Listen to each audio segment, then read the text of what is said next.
मनुष्य ईश्वर की महानतम कृति होती है और मनुष्य होने के नाते हमारा एक महत्वपूर्ण दायित्व होता है मरीजों की सेवा करना।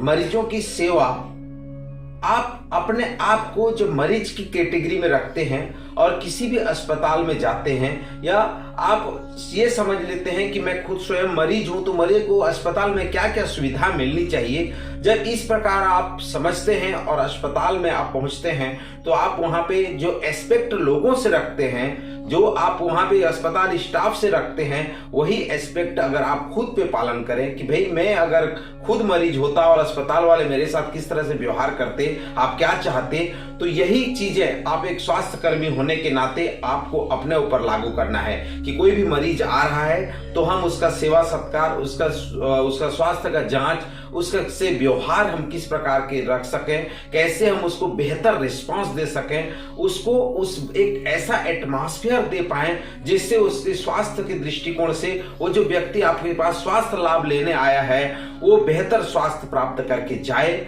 और आपके अस्पताल की हमेशा तारीफ करे। तो ये कड़ियां आपको बनानी पड़ेगी और आप अपने आप को हमेशा मरीज के स्थान पर रख के देखें मरीज क्या चाहता है। और आप जैसे भी जानते हैं कि मरीज एक अस्पताल के लिए भगवान तुल्य होता है। जब मरीज आते हैं तभी वो अस्पताल की रौनकता होती है। जिस प्रकार एक सूखा कुआं का कोई वैल्यू नहीं होता, उसको गड्ढा समझा जाता है, लेकिन उस कुआं में पानी है, उस पानी से लोग प्यास बुझा रहे हैं, तो उस कुएं को एक बहुत ही बेहतरीन तरीके से सजो के रखा जाता है, उसको परवरिश की जाती है। उसी प्रकार स्वास्थ्य के क्षेत्र में अस्पताल की भी भूमिका है। जब आप अस्पताल में इस तरह से आप लोगों को सुविधा देंगे और लोगों की जो जांच एवं उपचार आप बेहतरीन तरीके से करेंगे तो लोग आपको उस सम्मानित दृष्टिकोण से देखेंगे। उस अस्पताल की भूमिका, उस अस्पताल के बारे में चर्चाएं होगी, लोग उस पे जो है अच्छी अच्छी बातें, अच्छी अच्छी चीजें कहेंगे। तो आज एक महामारी नियंत्रण कार्यक्रम के बारे में मैं आप लोगों को बताना चाह रहा हूं। महामारी नियंत्रण में 5 W हैं जिनको अगर हम याद रखते हैं तो कहीं पे भी अगर एपिडेमिक सिचुएशन आता है और इस एपिडेमिक सिचुएशन में भी उस 5 W के बारे में जानकारी प्राप्त कर हम उसके नियंत्रण में कारगर उपाय कर सकते हैं। तो आइए हम 5 W के बारे में आगे जानते हैं। 5 W महामारी नियंत्रण में कैसे काम करता है, तो आप 5 W को मेरे साथ जानिए, देखिए, समझिए। 5 W का महामारी एपिडेमिक जो फैलता है उसमें क्या रोल होता है। तो आप स्वास्थ्य कर्मी हैं या फिर कोई अधिकारी कर्मचारी हैं और महामारी नियंत्रण कार्यक्रम में जानना चाहते हैं कि 5 W की क्या भूमिका है, तो सबसे पहले 5 W में से है वेयर। पहला W है वेयर, मतलब स्थान, कहां बीमारी कहां फैली हुई है, ये आपको पहले जानना पड़ेगा और उसी के अनुरूप आपकी सारी एक्टिविटी फिर शुरू हो जाएगी। फिर आप किस में जाएंगे, कैसे जाएंगे, कहां जाएंगे। और दूसरा जो बात होती है कि भाई कहां, फिर कब, व्हेन, कब से फैली हुई है।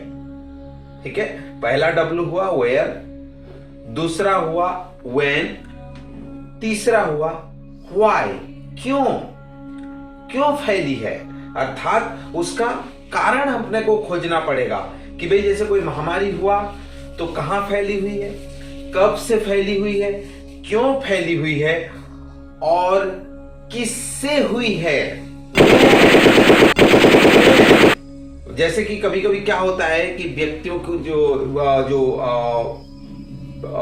महामारी हुई है तो वो किसको हुई है ये भी जानना बहुत जरूरी होता है कि कौन से समुदाय को हुआ है, किस प्रकार के वर्ग को हुआ है, या किसी पार्टी में गए थे, खाना खाने गए थे तो किसके कारण से गए थे, तो वहां इस जानकारी को अपने को रखना पड़ेगा। और 5वां महत्वपूर्ण जो बिंदु है जो 5 W में से वो है व्हाट, क्या।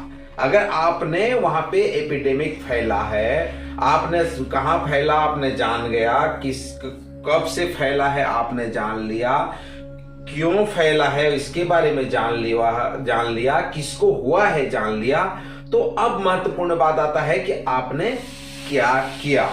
तो ये महामारी नियंत्रण में ये 5 चीजें आपको बहुत महत्वपूर्ण है, जिसको आपको जानने की जरूरत होगा। इसी के अनुरूप आपके सारे कार्य योजना, सारी गतिविधियां, सारे प्रिकॉशन आपको बनाने होंगे। पहला वेयर, दूसरा व्हेन, तीसरा व्हाई, और चौथा whom, और पांचवा है what। तो ये 5 W को आप याद रखिए, और इस 5 W के अनुरूप आप अगर अपने स्वास्थ्य विभाग में कार्य को करेंगे और तो महामारी नियंत्रण में आपकी भूमिका महत्वपूर्ण होगी। तो सारी जानकारियां आप इसी के अनुरूप एकत्रित करिए और उनमें महामारी में नियंत्रण कीजिए। बहुत बहुत धन्यवाद।